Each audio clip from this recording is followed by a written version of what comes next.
mbokk yi on s'est beaucoup battu pour un projet te projet boobu mooy sauver le Sénégal xam naa ci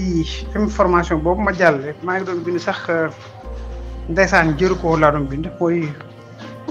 waral ko su dese bu xale bu jigéen bi sant Mballo nekk étudiante dañu fekk mu génn àdduna fële ca université Cheikh Anta Diop bu Dakar désormais ñu ne ginnaaw autopsie doy barki dem rek maa ngi dégg benn magu doomu baayam wax ne daal ñoom de li ñu xam ci xale bu jigéen bi jortuwul ne kuy xaru la ndax yaru jox ñëpp respect ak yu demee noonu te it moom wax nañu ba mu fa ñëwee lanu wone wax ne lii ci la pendre boppam ak yooyu daal doyu ko ndax liiñ nga ni weere ay yére yu demee noonu loolu lan wane man daal muy wane ne daal moom gëmmugu ko daal moom nag autopsie bi ginnaaw enquête bi nu manee ba ubbi ko brigade territoire local daal dinay révélé ne daal xale bu jigéen bi wax nañ ne dafa wanoon aw lor àllarba bi ñu génn buñ sukkandikoo ci Seneweb ci la ñu ko fekk daal mu faatu ñàkk bakkanam ci loo xam ne dafa pendre boppam autopsie bi nag nee na décédé bi daal estomac mécanique la ak loolu daal na wax le médecin légiste loolu la confirmé maanaam daal médecin bi xam ne daal estomac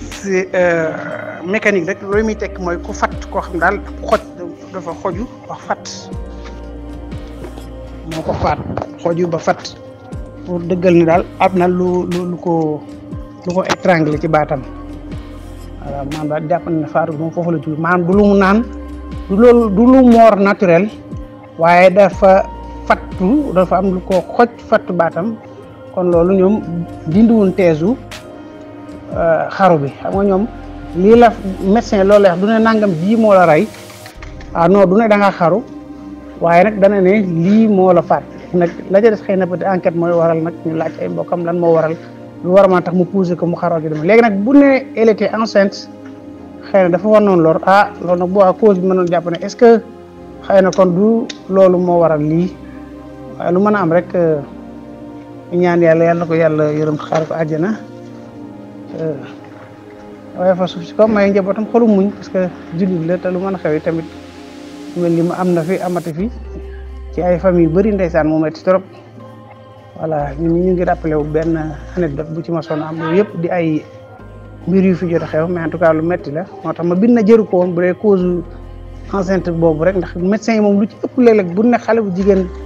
faatu na ci condition yu mel noonu moom lu mu gàtt danañ def jéem a xool ëmb wala ñàkk ëmb ndax ñu bëri dañu yëg ne yu mel noonu léeg-léeg dana waral yu bëri